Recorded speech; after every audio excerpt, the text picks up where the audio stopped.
30 లక్షలు డెకరేషన్కి ఇస్తాం, పెళ్లి చేయించిన బ్రాహ్మణ్ణి మీరు రేపు కనపడండి డబ్బులు ఇస్తాం. ఏం దరిద్రం ఇది చెప్పండి. పెళ్లి చేయించిన పురోహితుడికి సద్యఫలం దక్షిణ ఇవ్వకపోతే వీడి 21 తరాల పితృదేవతలు చేసిన పుణ్యం చక్కగా వ్యాక్యూమ్ క్లీనర్ పెట్టి లాగేస్తాట భగవంతుడు. మిగతావన్నీ చేసినా చెయ్యపోయినా బ్రాహ్మడికి వెంటనే దక్షిణ ఇవ్వాలి.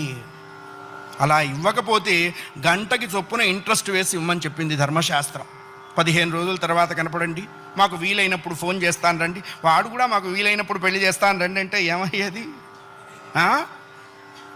ఫస్ట్ హౌ ఆర్ యూ అంటారు, తర్వాత హూ ఆర్ యూ అంటారు. అది మానుకోవాలి. అది మానుకుంటే బాగుంటుంది. దానం చేశాడు దశరథుడు. అందుకనే దాన దక్షిణలు ఎప్పుడూ పోస్ట్ పోన్ చేయకూడదు. ఉన్నది కృష్ణార్పణం అంటూ చేతిలో పెట్టేయటమే.